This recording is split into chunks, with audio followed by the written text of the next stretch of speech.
आज कामदा एकादशी आणि या निमित्तानं पंढरपूरमध्ये 4 लाखांपेक्षा जास्त भाविकांची गर्दी झाली आहे। विठुरायाची दर्शन रांग गोपाळपूरच्या 6व्या पत्रा शेडपर्यंत पोहोचली आहे।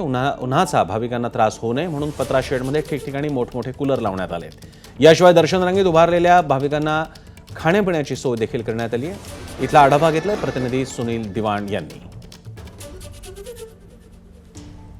चैत्री एकादशी सोहळ्यासाठी हजारोंच्या संख्येने भाविक पंढरपूरमध्ये दाखल झालेले आहेत। आपण आता दर्शन रांगेत उभे आहोत। जवळपास 10 पत्रा शेड गोपाळपूरला उभ्या करण्यात आलेले आहेत।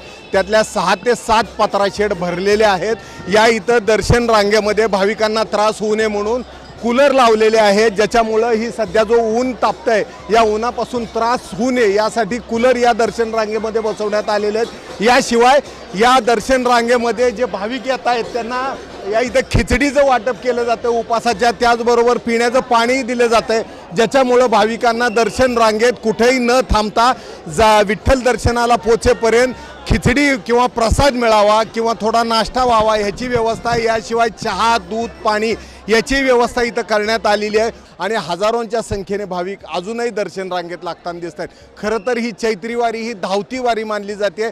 चैत्रीचं विठ्ठलाचं दर्शन घेऊन ही सर्व जे आलेली भाविक मंडळी असतात हे ज्योतिबा पन्हाळा आणि शिखर शिंगणापूर या इथं जात असतात, त्यामुळे याला धावती वारी म्हणलं जातं। आणि त्यामुळंच आजची जी गर्दी आहे ही चंद्रभागा स्नान आणि या इथं दर्शन रांग या ठिकाणी दिसते। कॅमेरामन अजित देशपांडेसह सुनील दिवाण, एबीपी माझा।